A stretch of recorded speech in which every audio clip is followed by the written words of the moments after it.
Bueno, ahí estamos, ya estamos casi todos, así que bueno, vamos a dar inicio a esta charla. Se va a encargar más que nada de contarnos un poco de ser y compartir esto que proponíamos, ¿no? De ver un poco el pensamiento junguiano, lo que trae Jung con respecto a la astrología, cómo la astrología también se nutre con el pensamiento junguiano, todo lo que trae Jung desde su psicología analítica.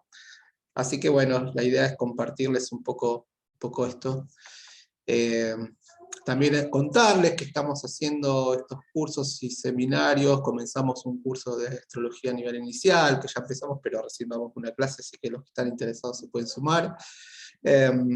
También que vamos a dar un intensivo sobre un término que trae Jung también, que tiene mucho que ver con la astrología, que es sincronicidad, que va a ser el sábado que viene. Este sábado no, sino el otro.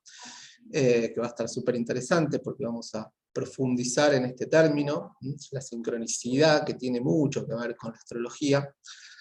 Y después, bueno, Ada también les va a contar esto que estamos proponiendo desde Numen, que es psicología para astrólogos, o sea, los que ya saben de astrología, los que están interesados, los que ya saben un poco de algunas terapias, de estos lenguajes simbólicos. Bueno, un curso donde vamos a profundizar sobre todo estos términos junguianos, algunos conceptos junguianos llevados a- a la astrología, al estudio de la astrología. Así que bueno, ahí está Adita. Hola Ada, ¿cómo estás? Hola, ¿cómo andan? Un gusto como siempre estar con ustedes, caritas Igualmente. conocidas, así que un gusto, un placer total. Así que bueno, cuando vos me digas, vamos Dale, arrancando. arrancamos. ¿Mm? Bueno, como les decía la idea de hoy era hacer un poco una introducción al cruce entre la psicología analítica de Jung y el lenguaje simbólico de la astrología. Vamos a hacer como una introducción. Quienes ya vienen siguiendo nuestros webinars y nuestros cursos van a escuchar cosas que ya hemos dicho, ¿no? Pero que siempre está bien recordarlas. Vamos a volver a ciertos lugares, y para quienes no tengan demasiada idea de esta vinculación entre la astrología y la psicología analítica, que da como producto, digamos, lo que se llama la astrología arquetipal, ¿no? Una astrología basada en la psicología analítica, entrecruzada, entretejida con el planteo junguiano. Bueno, van a encontrar como tal vez algunas cosas nuevas, ¿no? Así que vamos a arrancar.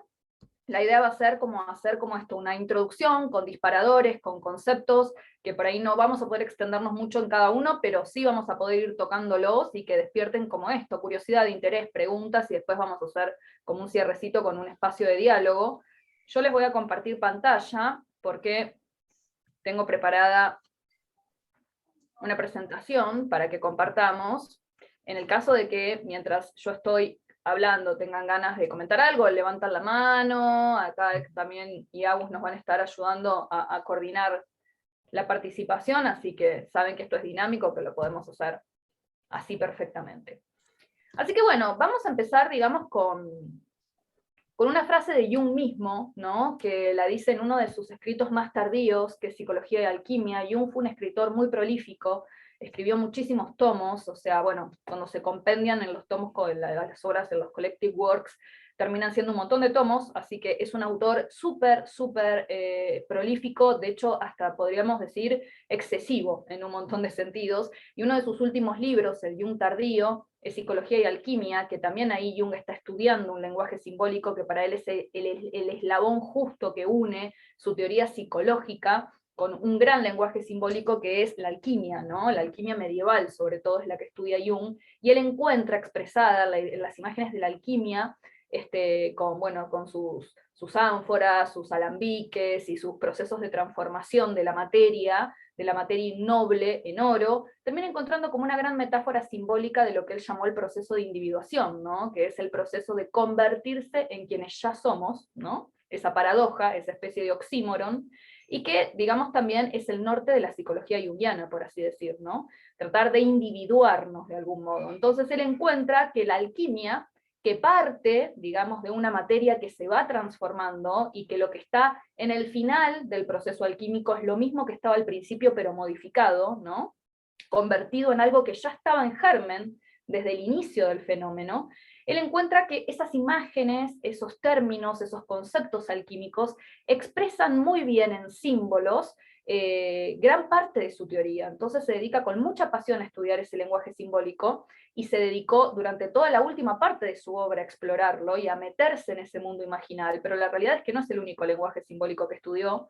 Sabemos que también hizo el prólogo a la traducción a Occidente, digamos, del I Ching, que la tradujo su amigo y colega Wilhelm, ¿no? También del Secreto de la Flor de Oro, bueno, de muchos otros textos que contienen claramente contenidos que tienen que ver con lenguajes simbólicos, ¿no? El I Ching, por ejemplo, y también sabemos que era un estudioso de la astrología, ¿no? Y lo dice en varios lugares, particularmente en Aion, por ejemplo, que es uno de sus textos, un texto complejo, tiene todo un estudio sobre el símbolo de la Vésica Piscis, ¿no? Y la era de Piscis, así que bueno, Jung tiene una relación con la astrología, es una relación profunda, es una relación compleja, y vamos a leer algunas cosas que Jung pensaba de la astrología, ¿no? Él acá en Psicología de Alquimia dice: como es sabido, la ciencia comenzó con los astros, en los cuales la humanidad descubrió sus dominantes del inconsciente, es decir, las llamadas divinidades. Asimismo, las singulares cualidades psicológicas del zodíaco constituyen toda una teoría proyectada de caracteres. La astrología es una experiencia viva, primordial, semejante a la alquimia. Tales proyecciones se repiten siempre cuando el hombre procura explorar una oscuridad vacía que él llena involuntariamente con figuras vivas. Jung lo que pensaba mucho era que cuando el alquimista se enfrentaba, ¿no?, al alambique, al ánfora de la transformación, donde metía la materia y la sometía a montones de procesos para transformarla, es que a la vez que se iba transformando la materia, se iba transformando también a sí mismo, porque había un factor de proyección psicológica muy profunda sobre lo que estaba ocurriendo en la materia, que tenía que ver con esto, con una proyección de su propio inconsciente, ¿no? Entonces, Jung consideraba realmente que también los astros podrían pensarse como el telón de fondo, como los símbolos vivos sobre los cuales se proyecta nuestra psicología, ¿no? Que se llenan del contenido de nuestra psicología y expresan en símbolos vivos nuestra propia psicología, ¿no? El concepto de proyección a lo junguiano es muy importante, es un concepto que hay que trabajar mucho, y que hay que trabajar mucho también cuando somos astrólogos, ¿no? Porque realmente hay algo de esto. Y la proyección, primero que es inevitable, vivimos en proyección para Jung, ¿no? Y lo que podemos hacer es transparentar esa proyección, darnos cuenta de eso, ¿no? De ese mecanismo psicológico que mediatiza nuestro vínculo con el mundo. Entonces, lo que él está planteando acá en esta frase son un montón de cosas, ¿no? Que las divinidades, porque sabemos que los planetas son divinidades, son dioses, ¿no? Marte es un dios, la luna es una diosa, ¿no? Son dominantes del inconsciente. En un determinado momento fueron experimentados como figuras externas que planteaban, digamos, todo un corpus religioso, pero después fueron progresivamente cayendo, ¿no?, en ese lugar, y fueron siendo interiorizadas como figuras de la propia psique, ¿no? Yo tengo una luna, tengo un Marte, tengo un Saturno, tengo un Júpiter, todos esos factores psíquicos que eran vividos en una férrea proyección externa, empezaron de a poco a ser interiorizados, ¿no? Y ahora los tomamos como factores psíquicos, pero son dominantes del inconsciente, que nosotros llamamos divinidades, y que siguen siendo dominantes, aunque nosotros sepamos hoy que son factores psíquicos, porque también nos determinan, porque también viven en nosotros, son daimones que viven en nosotros, ¿no? Entonces también él dice esto, que el zodíaco constituye toda una teoría proyectada de caracteres, ¿no? Una definición como muy particular de lo que él piensa sobre la astrología, ¿no? Y es una experiencia viva primordial semejante a la alquimia. Ahí lo está poniendo directamente en paralelismo, ¿no?, con este proceso alquímico, con este proceso de transformación, en donde lo mismo que termina y que empieza el proceso, nos lo encontramos al final y va a volver a ser un proceso, que es lo mismo que ocurre en el zodíaco, ¿no? El zodíaco termina con Piscis, y en Piscis está en germen todo lo que va a volver a comenzar en Aries para volver a terminar en Piscis, ¿no? Entonces, en definitiva, no es ni más ni menos que un proceso alquímico lo que se vive en la rueda del zodíaco. Son distintas instancias lógicas, cada signo, distintas instancias lógicas en un mismo proceso de despliegue y de transformación. Entonces, es interesante poder ver que también tales proyecciones se repiten siempre cuando el hombre procura explorar una oscuridad vacía que él llena involuntariamente con figuras vivas.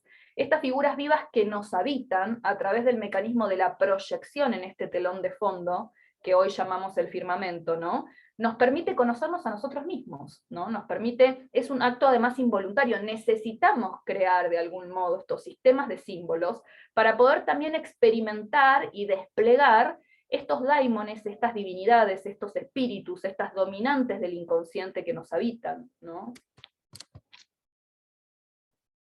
Sabemos también que el símbolo primordial que compone la rueda zodiacal es el mandala, ¿no? Jung trabajó, de hecho hicimos un webinar la semana pasada sobre mandalas, y sabemos que es un símbolo muy universal que Jung trabajó muchísimo, el mandala como un símbolo de integración, como un símbolo de totalidad, que tampoco se sabe ni dónde empieza ni dónde termina, ¿no? Que está permanentemente en rueda, y que aparece espontáneamente, también dice él, en las fantasías de los individuos cuando están en procesos de reorganización, de reintegración. O sea que también Jung se interesó mucho por este símbolo, que es un símbolo fundamental de la astrología, ¿no? El mandala.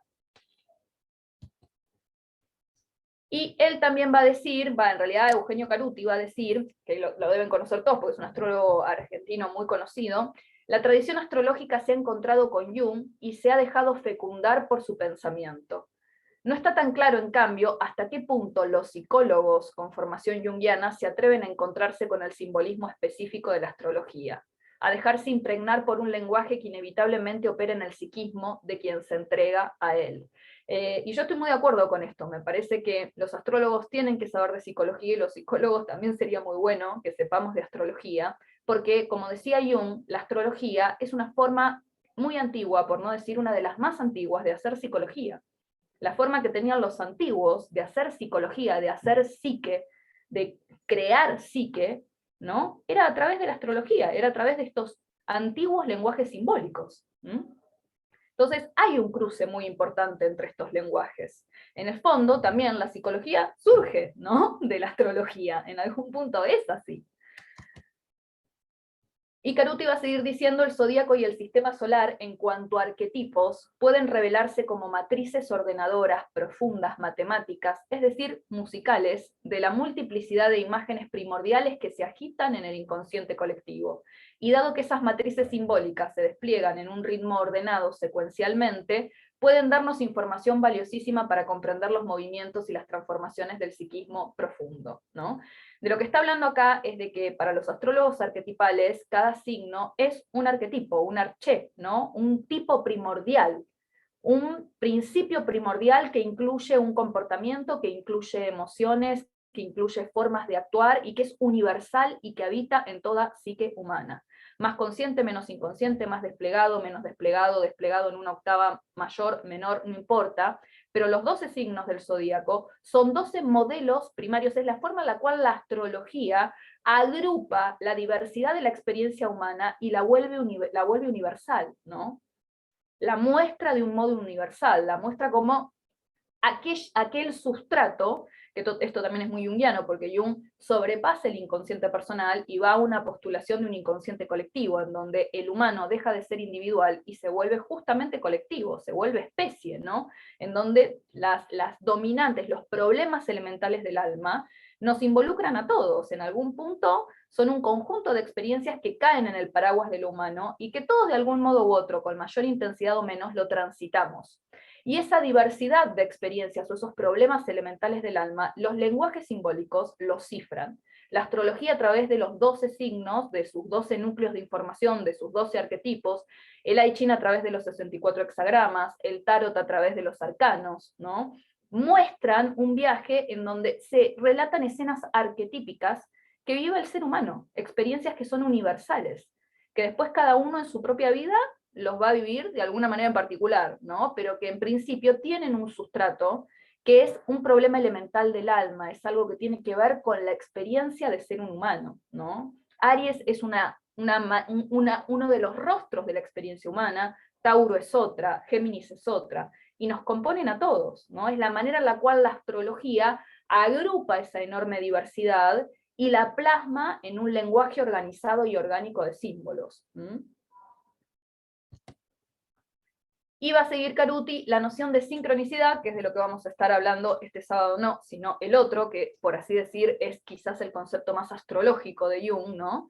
Quizás sea la más difícil de comprender dentro del pensamiento junguiano. Su lógica acausal es excesivamente desafiante para el nivel consciente, pero es evidente que es el concepto más astrológico de Jung. La coherencia entre lo que nos aparece como externo y lo que experimentamos como interno es el fundamento mismo de la astrología. El universo es sincronístico para la astrología, y para ella la psique y el cosmos son dos polos de un mismo movimiento. Acá en realidad Caruti está apelando directamente a Jung, ¿no? El concepto de sincronicidad, Jung también lo desarrolló en una parte más tardía de su obra junto con Wolfgang Pauli, que fue premio Nobel de Física, y tienen un libro muy pequeñito que se llama Acerca de la sincronicidad, y ellos terminan el libro diciendo que no iban a expresarse mucho más al respecto porque ponían en peligro todos los postulados de la ciencia moderna, ¿no? Entonces ellos lo que plantean es que en general nos manejamos con una lógica causalista, pero que el principio que realmente rige, ¿no?, al universo, y que los orientales en ese sentido lo tenían bastante más claro, es la sincronicidad, que son los misteriosos encuentros entre lo psíquico y lo material, que no están unidos por una lógica causal, sino que están unidos por una lógica de sentido, ¿no?, por una lógica de significación. El momento en el que yo nací no es causal, tampoco es casual, es sincrónico, ¿no? Hay algo en lo material, en la disposición de los astros, en el momento en el que yo nazco, y mi propia experiencia subjetiva y personal, que están unidas por un sentido. Por eso es sincrónico, no es ni causal ni casual, no es azaroso ni causalista, ¿no? Es sincrónico. Entonces la sincronicidad, que lo vamos a trabajar mucho en ese seminario, por eso la sincronicidad es un concepto que todo astrólogo tiene que entender, ¿no? Porque la astrología está basada en el principio de la sincronicidad, en este encuentro misterioso ligado por el significado, por el sentido, entre lo psíquico y lo material, ¿no? Entonces yo empiezo a vivir un proceso de enorme transformación y justo Plutón me está transitando por el Sol, ¿no? Entonces hay algo ahí que tampoco es causal, que tampoco es azaroso, que es sincrónico, que hay un evento que podríamos llamar, entre comillas, material, ¿no?, que ocurre aparentemente fuera de mí, pero que está unido por un sentido, en un acto casi de espejamiento, con mi propio mundo interior. Entonces la sincronicidad son esos eventos que están, no se pueden ligar por una lógica, que están unidos por una lógica de sentido, pero que no se pueden explicar causalmente, ¿no?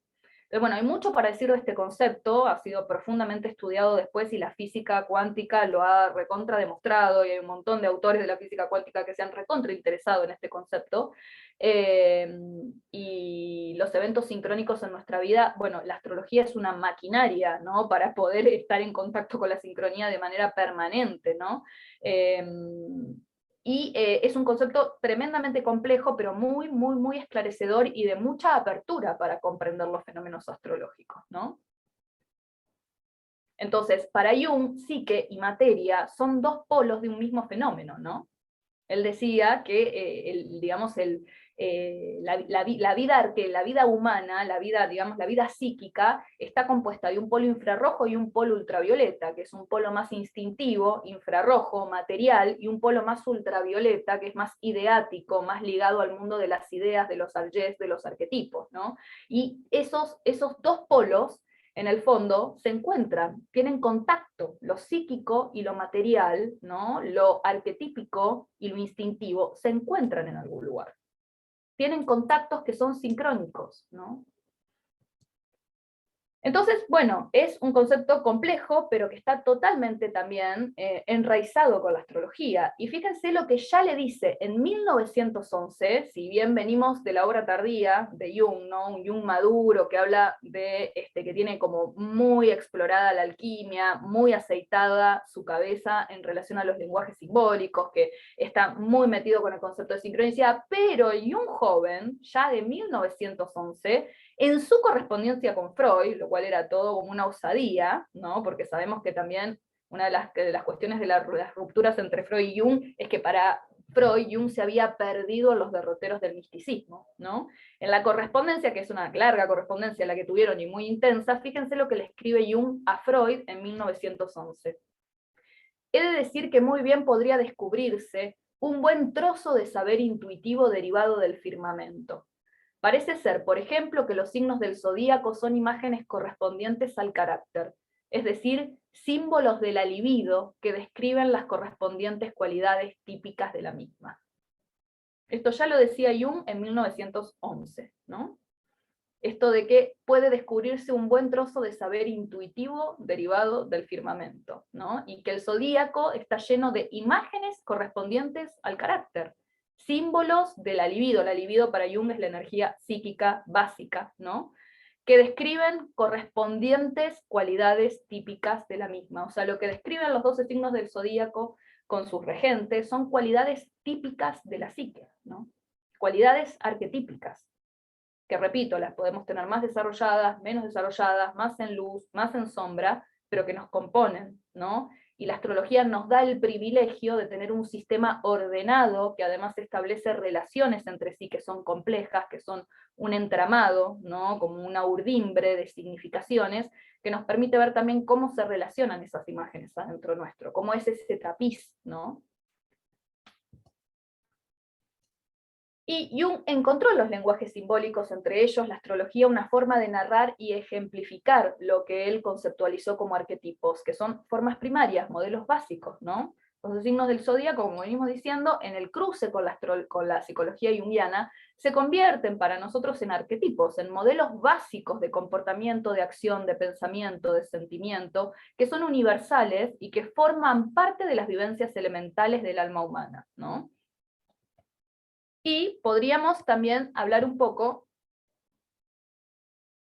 de otro concepto junguiano muy importante y muy temprano en la obra de Jung, que son, sobre todo la obra de Jung cuando Jung corta con Freud, ¿no? El primer libro, el libro de transición que Jung escribe cuando está peleándose con Freud se llama Símbolos de Transformación, es un libro de transición donde Jung está como con una pata dentro del psicoanálisis y ya una pata fuera, pero después escribe Tipos Psicológicos, que es un libro interesantísimo, en donde él describe, entre muchas otras cosas, dos actitudes básicas que son la introversión y la extroversión, y 4 funciones de la conciencia, que son intuición y sensación, pensamiento y sentimiento, y crea 8 tipologías, un sistema muy sofisticado para descubrir esto que él llama ecuación personal. Y vamos a ver de qué se trata la ecuación personal, ¿no?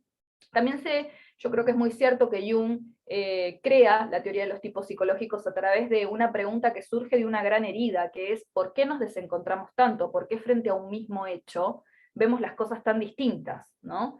Y Jung estaba muy herido por su ruptura con Freud, y la realidad es que él creía, la primera columna psicoanalítica la había roto Adler cuando se va del movimiento psicoanalítico, y después la rompe también Jung, ¿no? Y Jung se preguntaba, ¿por qué decimos cosas tan distintas, hasta opuestas, de un mismo hecho?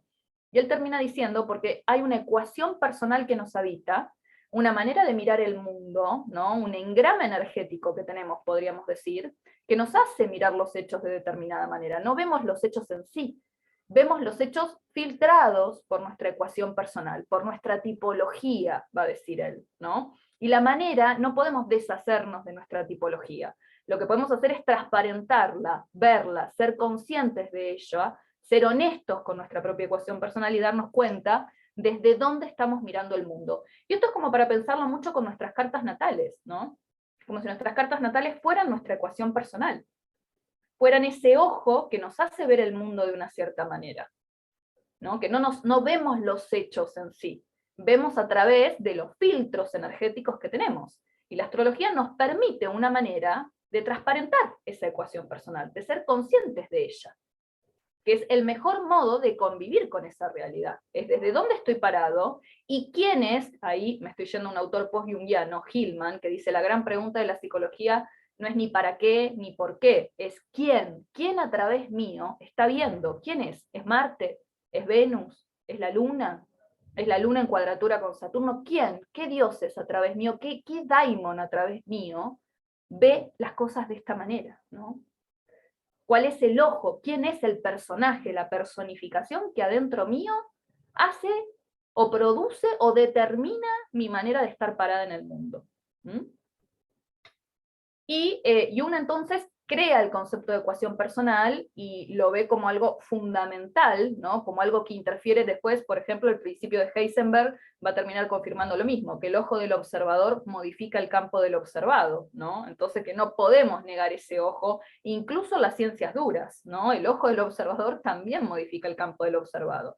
Entonces él dice, lo más honesto que podemos hacer es transparentar cuál es esa ecuación personal. Tenemos que acceder a sistemas que nos permitan ese nivel de autoconocimiento.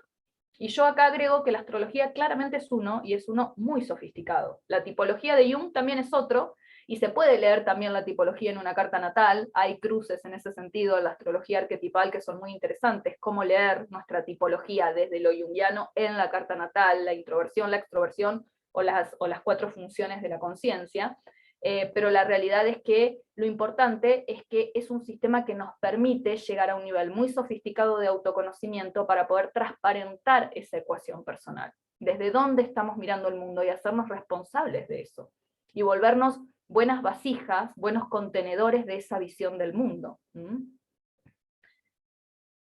Y podemos ver la particular mezcla de componentes universales a través de la astrología que conforma nuestra propia ecuación. Somos únicos y a la vez estamos hechos todos de la misma materia prima, ¿no? Ese es como el gran oxímoron, ¿no? La gran paradoja. El pensamiento paradojal para Jung es la forma superior de la contradicción y de la polaridad, que también sabemos que la astrología está súper presente, y para Jung la teoría de los polos, de las polaridades, es súper importante porque la teoría de Jung es una teoría en donde los opuestos complementarios y los opuestos en tensión están todo el tiempo dialogando, y que sin oposición, sin tensión de oposición, no hay crecimiento psíquico, ¿no? Entonces para él todo el tiempo es sentido, contrasentido, y de ese choque la posibilidad de un suprasentido.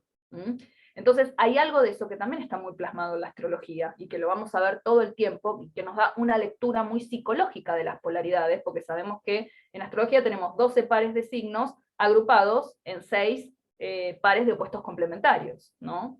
En donde uno es la negación del otro, la negación lógica del otro, ¿no? Aries es la negación lógica de Libra, y Libra de Aries, y así, ¿no? Y en cada uno, a su vez, en Aries está Libra contenido, y en Libra también está Aries contenido, ¿no? Cada uno de esos polos contiene necesariamente al otro. Entonces va permitiendo generar un pensamiento muy complejo, ¿no? De hecho, Jung le quería poner a su psicología compleja, ¿no?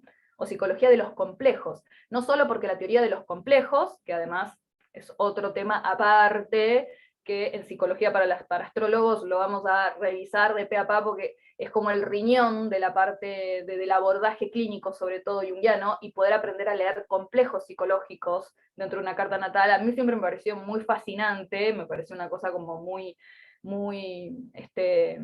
profunda, que le da como mucha dimensión a la astrología, pero no solo porque él apuñó y se basó mucho en la idea de los complejos psicológicos, que lo vamos a dejar para otro momento, sino también porque realmente su psicología era compleja en el buen sentido del término, porque Jung creía que somos muchos, que somos una legión adentro. Él rompe con la idea del monoteísmo del yo, de que el ego es el rey, señor, gobernante, y que esa identidad es unitaria y no tiene fragmentaciones ni fisuras, que es una continuidad organizada. No, no, no. Esa es nuestra sensación habitando el ego, pero la realidad psíquica es que somos una legión, que somos miles adentro, y en una carta natal lo vemos, ¿no? No somos solo el Sol, somos también la Luna, somos también Venus, somos también Marte, y esos pequeñas, esas subpersonalidades psicológicas que en la astrología están graficados como planetas, ¿no? Como divinidades, como daimones, la realidad es que pueden estar en profunda contradicción, ¿no? Pueden pedir cosas completamente diferentes. Por eso las lecturas de los programas astrológicos hechos, digamos, mecánicamente, son tan malas, porque te dicen, de un lado, usted es muy activo, usted puede ser un poco pasivo, ¿no? Te dicen cosas totalmente opuestas, sin que haya un ojo o una psique que pueda relacionar esos conceptos, ¿no? ¿Por qué es así? Y bueno, porque somos legión, y porque estamos en permanente contradicción, y no somos una unidad, somos fragmentación, somos complejidad. Y la astrología, a través de nuestra propia carta natal, nos muestra esa complejidad. ¿Qué somos? Nos invita a pensarnos desde esa complejidad y a habitar el mundo desde esa complejidad, que es un paso más. Y podemos decir que todo lenguaje simbólico es un sistema, ¿no? Donde las partes funcionan al servicio de una imagen de completud. El lenguaje simbólico no le habla solo a la conciencia, sino que sobre todo hunde sus raíces en el inconsciente y saca de allí su sabiduría infinita. Eso también los hace muy valiosos a los lenguajes simbólicos, ¿no? Yo me acuerdo mucho de una frase de Liz Green que siempre la menciono cuando hacemos cursos acá con los chicos, que ella decía, ¿no? Las personas mentimos, pero las cartas natales no. ¿No? Como, bueno, nuestras cartas natales hablan de nuestra totalidad, de todo lo que somos, lo que sabemos que somos y lo que todavía ignoramos que somos, o porque lo vivimos por proyección, o porque lo tenemos muy negado, o porque lo tenemos poco desarrollado, ¿no? Pero la carta natal habla de la totalidad que somos y nos permite conectarnos con una fuente de información que no solo le habla a nuestra conciencia, sino que también saca información profunda del inconsciente. Y sabemos también que el arte se ha plagado de imágenes zodiacales, ¿no? Bueno, en la formación que nosotros hacemos también con los chicos y en todas las propuestas de formación que tenemos con Numen, tenemos como una mirada muy imaginal, muy vinculada con el arte. En todos nuestros cursos siempre hacemos galerías de imágenes, ¿no? De cuadros, de obras de arte, porque nos parece que el arte, bueno, y en lo junguiano, ¿no? Jung también, digamos, trabajaba mucho arte terapéuticamente, ¿no? Con mitos, con cuentos, con leyendas, con cine, con producciones simbólicas y artísticas, con pinturas, ¿no? Que todo, incluso una carta natal, podríamos tomarlas como si fuesen eso, producciones simbólicas, casi como si fuesen un sueño, ¿no? Como quien escucha un sueño, como quien escucha una poesía, como quien escucha un relato simbólico. Y esa es la actitud que se cultiva mucho desde la astrología arquetipal para ingresar a este relato, ¿no? Que lo que nos cuenta una carta natal es un relato simbólico, ¿no? Y hay que superar muchos literalismos, hay que superar muchos sustancialismos, y hay que realmente desarrollar una mirada sutil y sofisticada para poder entender de a poco, sabiendo que es inagotable, ese entramado. Y no sé si conocen, algunos que tal vez ya hayan hecho algún curso con nosotros, sí, el Zodíaco de Jofra, que es un autor, es un pintor.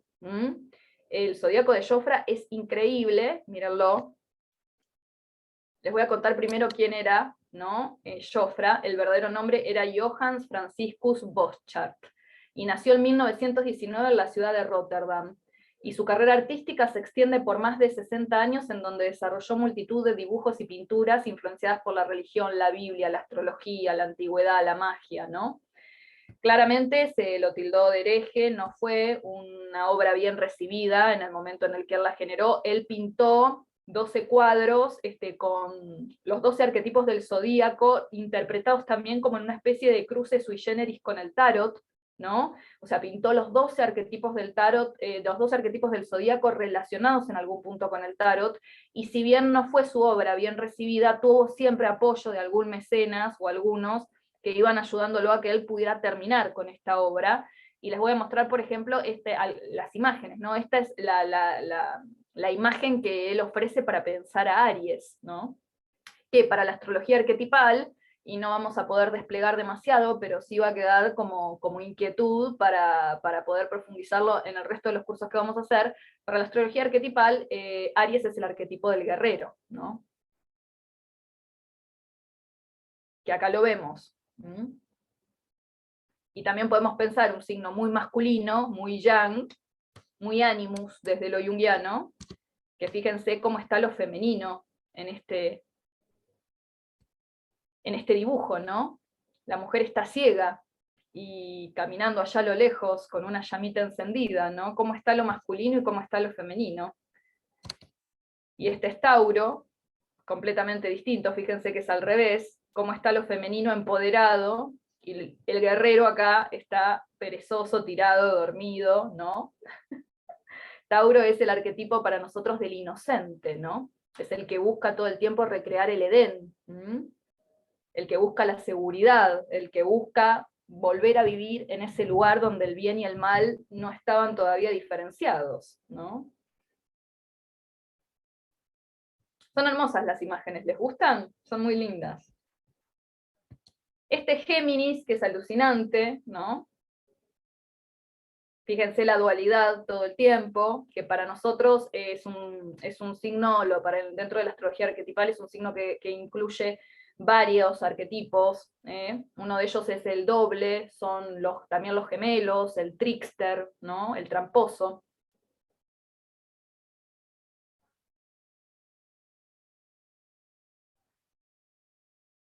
esta experiencia, y también lo femenino y lo masculino, que para Jung el símbolo del león es un símbolo básico del ánimos, de lo masculino, y el unicornio es un símbolo básico de lo femenino, ¿no? Del ánima, y acá está también esa polaridad, ¿no? Y el mono, que dentro del zodíaco chino también existe, es un animal súper tramposo, astuto, trickster, ¿no? Que hace monerías, o sea que bueno, también está relacionado de algún modo con esto, ¿no?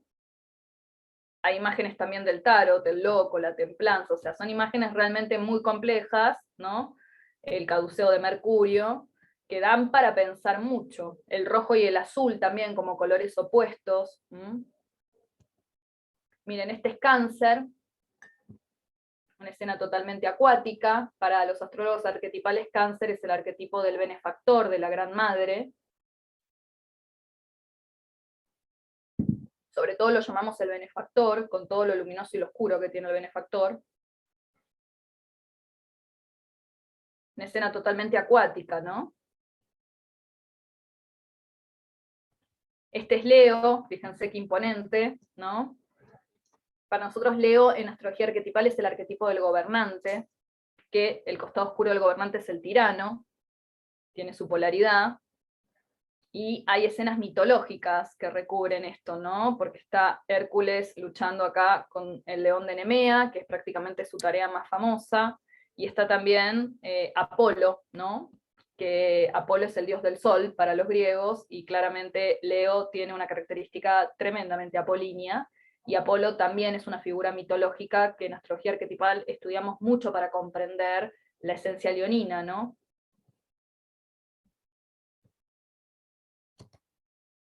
Fíjense Virgo, como este lugar límbico, ¿no? Entre el más allá, que podría ser Piscis, ¿no? Y el acá,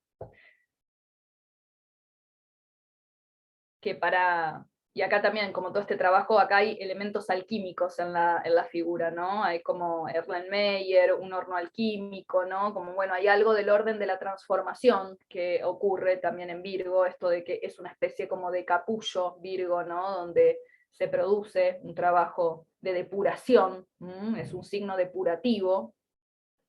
Y para la astrología arquetipal es fundamentalmente el arquetipo del huérfano, ¿no? Es donde experimentamos la orfandad, la sensación de tener que empezar a valernos por nosotros mismos, de tener que trabajar, esforzarnos para sostenernos, pero que también tiene como el huérfano oscuro, tiene todo un costado, ¿no? De queja, de victimización, de cinismo, de sensación de que siempre todo va a estar mal, ¿no? De pesimismo profundo.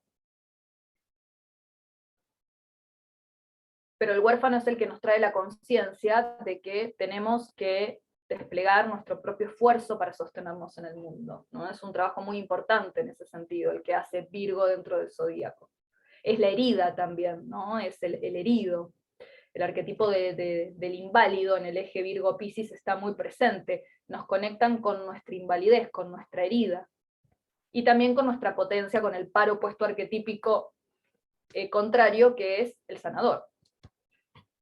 Fíjense Libra, nuevamente, ¿no? Las dualidades, el equilibrio perfecto entre esas dualidades, ¿no? La búsqueda de la armonía, del equilibrio.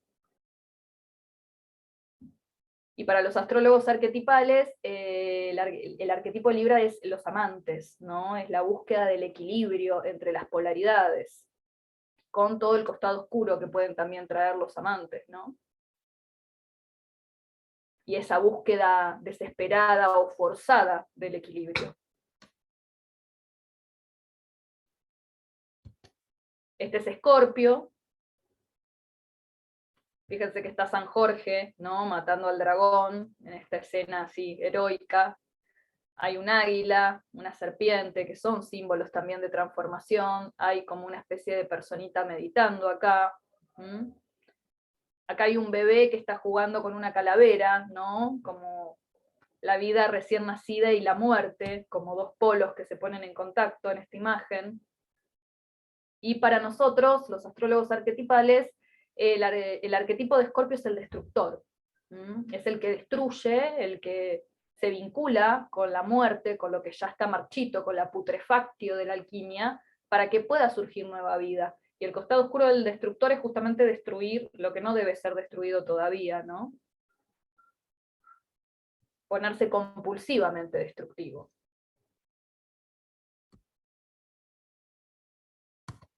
Acá tenemos a Sagitario. Bellísimo también. Este Centauro, que la flecha está siendo ni más ni menos que encendida por Zeus, ¿no? Júpiter, el daimon regente de Sagitario. También acá hay como un símbolo religioso, ¿no? De las cruzadas, los templarios. El arquetipo que para nosotros domina Sagitario es el bufón, ¿no?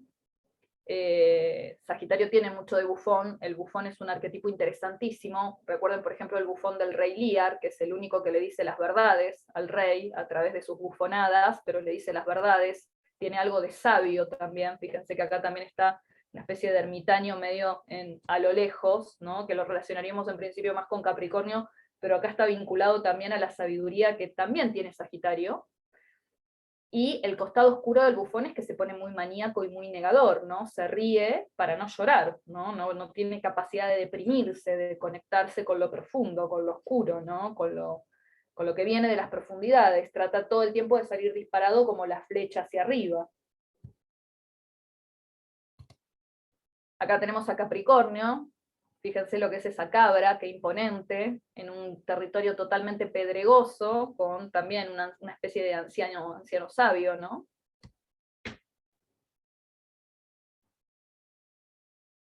Y fíjense también que están, ¿no? También los ciclos de la vida y la muerte, ¿no? Niños, viejos. Y es como una especie de cueva también, como un lugar muy acorazado, ¿no? No está como en un lugar así fértil y natural y abierto, está como en un lugar más acorazado que es muy propio de Capricornio. En la astrología arquetipal, el arquetipo de Capricornio es justamente también el anciano sabio, ¿no? El Cenex, ¿no? El viejo, ¿no? Que también tiene como un costado muy luminoso, que tiene que ver con la experiencia encarnada en sabiduría, el poder llegar a la cima de la montaña y mirar en perspectiva, integrar toda esa sabiduría que ya viene de Sagitario y hacer la carne, hacer la experiencia, reducirla a lo mínimo, ir a lo esencial, ¿no? Por eso la escena es una escena muy de piedra, de hueso, ¿no? De lugares muy esenciales, muy minimalistas, y el costado oscuro del Cenex es la rigidez, ¿no? Es la soberbia, es la rigidez. Es ese lugar que no puede flexibilizarse, que se come al poder, que se come a lo nuevo, que está todo el tiempo parado en la estructura, ¿no? No puede salir de la estructura. Un arquetipo súper interesante el Cenex dentro de la tradición junguiana. Este es Acuario, aquí está el aguador, ¿no? Y anunciando ya ese camino hacia el más allá que va a ser probablemente en Piscis.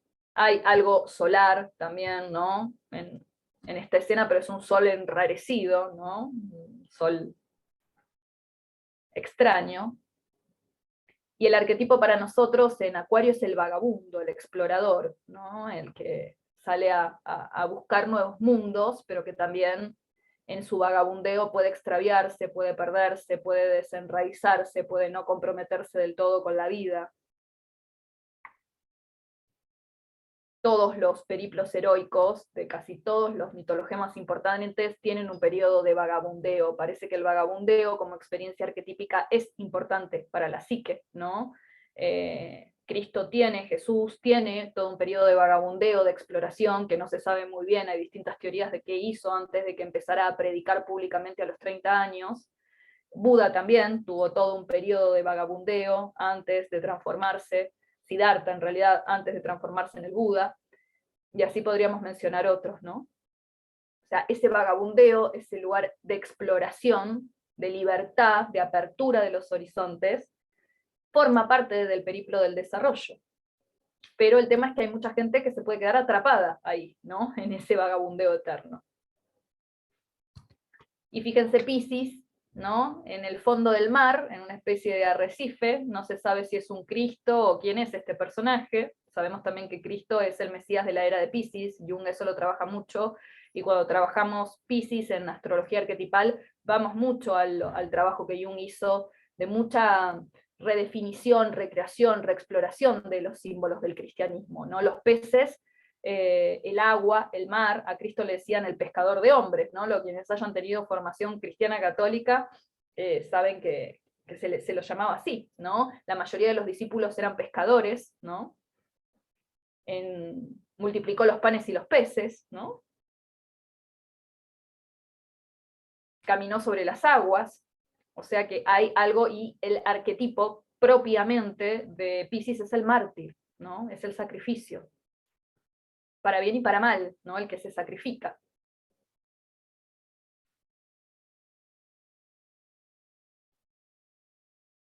Y en el símbolo de Piscis está ese sacrificio ya planteado, ¿no? Porque está el pez que se está comiendo la cola, está esa cosa urobórica que tiene que ver con esa disolución que permite el retorno a la fuente, la pérdida de todos los límites, la disolución de todo lo transitado, ¿no? Y que se vuelva a mezclar en el alambique para volver a empezar otra vez la rueda. Bueno, eso como un brevísimo recorrido por los planteamientos básicos de la astrología arquetipal, que asocia los signos de la astrología con arquetipos, con experiencias arquetipales, y en cada uno de los signos se piensa esto en mitos, en cuentos de hadas, en leyendas. Por ejemplo, uno de los cuentos de hadas típico que se trabaja, que en realidad, bueno, es un cuento de Oscar Wilde que se trabaja mucho en Piscis, es El Príncipe Feliz, ¿no? Que es este príncipe que lo entrega todo, todo, todo, y que después termina transformado en una hojalata y tirado a la basura, ¿no? Hay muchos cuentos que trabajan lo pisciano, bueno, muchos cuentos de hadas que trabajan todos los signos, entonces se trabaja mucho esto amplificando. Amplificar es una técnica junguiana, que es ir de un horizonte personal a un horizonte universal a través de las producciones artísticas y simbólicas, y de ahí volver enriquecido a repensar lo personal, ¿no? Entonces se lleva mucho, se hace mucho este movimiento de amplificar, de ampliar el horizonte desde donde se miran estos núcleos energéticos, y se trabaja mucho con arte, con cuentos de hadas, con mitología, con también imágenes extraídas de las grandes religiones, de los grandes bloques religiosos, con poesía, ¿no? Con todo material simbólico que nos permita reimaginar estos signos y no quedarnos con definiciones rígidas de que Piscis es esto, Aries es aquello, con un catálogo de actitudes, sino poder entrar en ese entramado energético y sentirlo, vibrarlo, ¿no? Convertirlo realmente en una poética, escucharlo como una poesía. Bueno, siento que hablé un montón como siempre y que los llevé así como al galope, así que vamos a charlar un ratito si les parece. Cuéntenme qué piensan, qué sienten, si tienen algún comentario, duda, lo que sea. Si alguna vez habían escuchado algo sobre esto o es un material muy nuevo.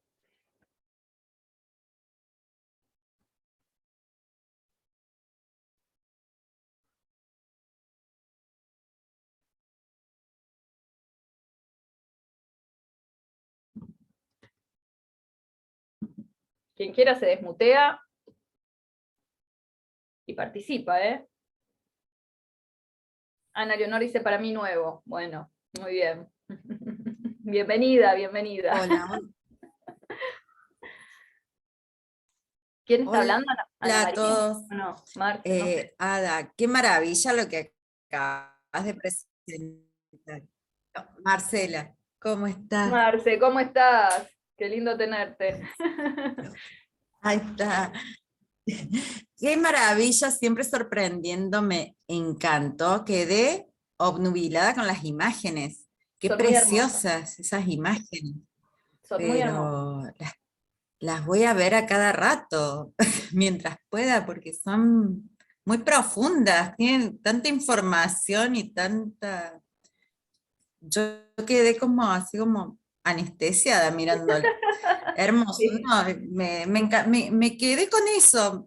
La verdad que hermosa la exposición y siempre tan nutritivo, pero me quedé maravillada con esas imágenes. Muchas gracias, No, es muchas gracias. precioso, lo pueden buscar en internet, en algunos lugares está, no en muchos, pero a mí me costó bastante conseguirlas, pero en algunos lugares están publicadas, y es como vos decís, Marce, son imágenes para quedarse mirándolas porque tienen miles de detalles y no terminás nunca, y me parece que también está bueno de hacer el ejercicio, porque te llevan a abrir distintos universos para repensar cada uno de estos signos, ¿no?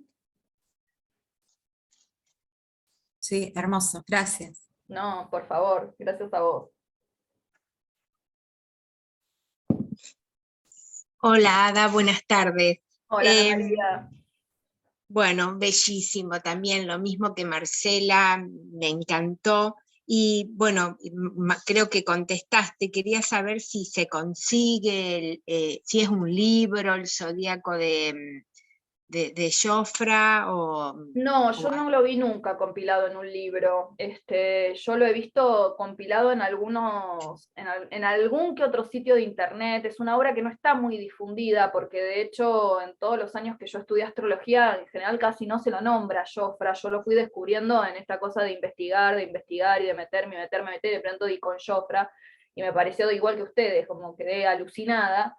Pero no, yo creo que no debe estar, no sé, me da la sensación de que no, yo no lo encontré de hecho compilado en ningún libro, así que creo que hay que buscar en internet, y si ponen hoy que está todo tan facilitado, ponen en el buscador de Google y las van a encontrar de algún modo las imágenes, ¿sí? Muchas gracias. No, por favor, un La placer. exposición bellísima, me encantó. Gracias. Muchas gracias, Ana, muchas gracias. ¿Puedo hacer un comentario? Claro. El tema de la sincronía, Sada, explicabas que son tan difíciles y complicadas cuando una las vive y no sabe lo que son. He tenido muchísimas en mi vida y no sabía lo que eran. Es magia. Entonces yo lo tomaba, o sea, cuando los vivís, los hechos sincrónicos, es como, no es complicado. O sea, viviéndolos. Y no, yo creo que no son en la vida cotidiana. Yo no soy psicóloga ni psicoanalista, nada de eso. Pero el experimentar una sincronía te deja... En un limbo, sí, en otro lugar, sí. Porque decís, ¿cómo pasó esto? ¿Cuándo? O sea, ¿qué hice yo para que pasara esto? Nada. Nada. O sea, tenías que estar ahí, te tenías que encontrar con esa gente, te tenía que pasar eso, y vos no hiciste nada, ¿no? Es maravilloso eso. Sí, es cierto, y son muy transformadoras, ¿no? Cuando ocurren realmente grandes eventos sincrónicos en nuestra vida, hay un antes y un después, porque Jung también plantea que la sincronicidad, de algún modo lo que hace, esto lo vamos a trabajar en el seminario que vamos a dar el otro sábado, lo que hacen es llevar a la psique a la frontera del caos, ¿no? Entonces nos lleva a un lugar en donde las posibilidades de todos los días, como dice Ana, se quiebran por completo, y está la emergencia de que en esa frontera del caos podamos encontrar nuevas respuestas que a veces ni sabemos ni las podemos formular, pero algo se reordena psíquicamente, ¿no? Y cambia definitivamente, cuando tenemos realmente grandes eventos sincronísticos, ¿no? El encuentro entre la psique y la materia se da también cuando en general hay mucha agitación inconsciente, cuando estamos en periodos de mucha agitación inconsciente, de mucha crisis, ¿no? Y entonces ahí la psique, que está en una encrucijada y que ya no encuentra respuestas en los lugares en los que usualmente los buscaba, está predispuesta para una gran reorganización, ¿no? Y ahí es donde la sincronicidad es la que puede traer esa reorganización, ¿no? Muy bien explicado. Muchas gracias. Sí, en realidad no soy yo Leonora, ni Leonor, sino que es Jung, así que no le puedo robar el mérito. Lo haces claro para la gente como yo, por ejemplo, que no tiene los estudios, ¿no? Pero tenés la experiencia, y eso es, la experiencia. Es lo más necesario. Claro. Es lo más. Gracias. No, gracias a vos por estar acá.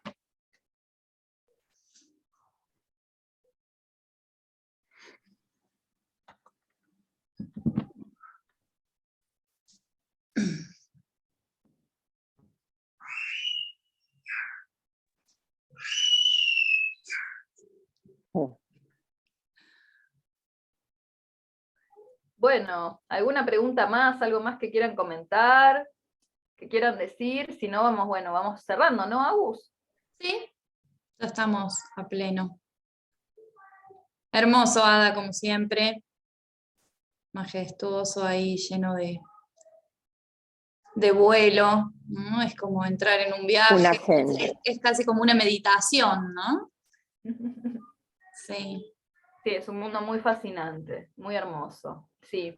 Y bueno, nada, es apenas un paneo esto, así que imagínense que tiene mucho más para dar. Así que bueno, les invitamos a que sigan conectándose, la página de Numen está hermosa, hay un montón de material, hay otros webinars que hemos hecho que están colgados también, están todas las propuestas de formación, así que bueno, nada, estamos re contentos de que eso se esté expandiendo y que esté tomando tanta forma también, ¿no? Sí, gracias a todas, a todos por acompañarnos también, Sí, un placer. por seguir Placer. apostando ahí a que sigamos creciendo. Bueno, gracias Ada también. Y bueno, les esperamos, como les decía también Ada, ahora en septiembre Ada inicia la formación en psicología para astrólogos, que bueno, es interesantísima. Yo sé que acá hay muchos estudiantes de nuestra escuela o muy interesados también en la astrología, que ya vienen trabajando con esto hace rato, así que bueno, no se lo pueden perder. Y gracias. No, un placer total, y bueno, nos estamos viendo, porque van a seguir los webinars, así que nos vamos a seguir viendo en próximas oportunidades. Gracias a todos por estar en esta velada de viernes. Gracias a vos, Ada. Genial. Muchas gracias. Gracias, gracias Agus, Héctor, Ada, bellísimo como siempre. Gracias. Chao.